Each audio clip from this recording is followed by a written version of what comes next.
Have you ever wondered how many chances are too many when it comes to love? Is there a magic number of mistakes that should make us say enough is enough in a relationship?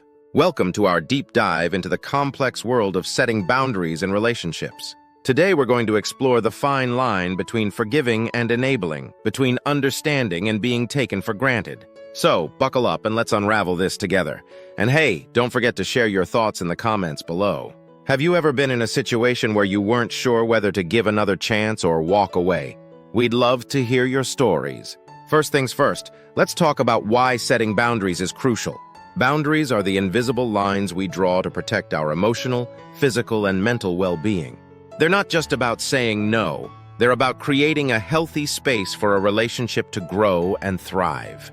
Without clear boundaries, we risk losing ourselves in the pursuit of pleasing others, which can lead to resentment, burnout, and a whole lot of unnecessary drama.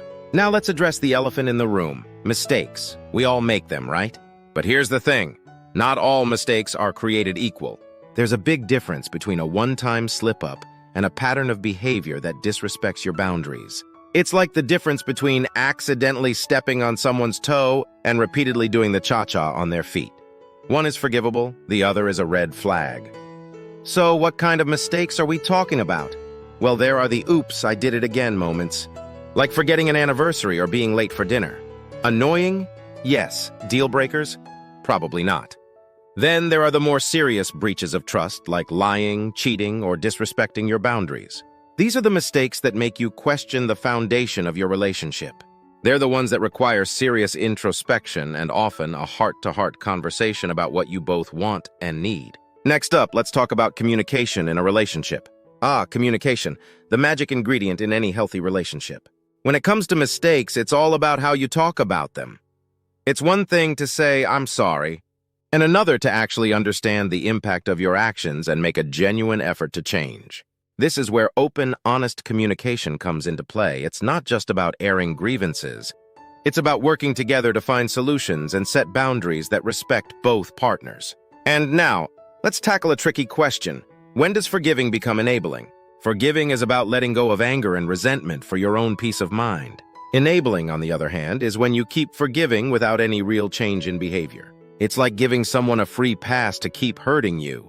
The key is to find a balance between having a big heart and knowing when to draw the line. So how do you know when it's time to walk away?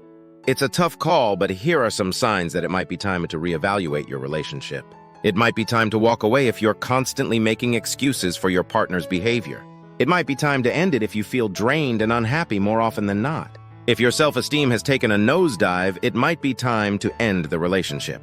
And if you've lost sight of your own needs and wants, that too might be a sign that it's time to call it quits. Remember, walking away doesn't mean you're giving up. It means you're choosing to respect yourself and your boundaries. So now let's talk about just how to set healthy boundaries. It's not about building walls, it's about creating clear guidelines for how you want to be treated.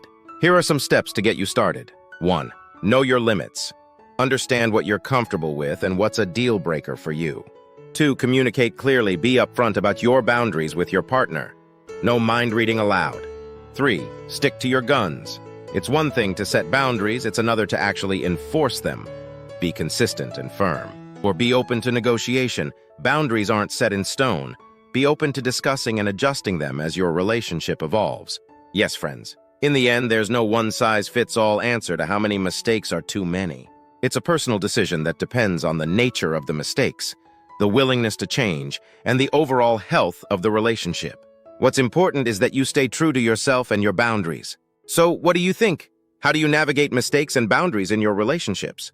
Drop a comment below and let's keep the conversation going. And if you found this video helpful, don't forget to like, share, and subscribe for more insights into the complex world of relationships. Until next time, take care and keep setting those boundaries.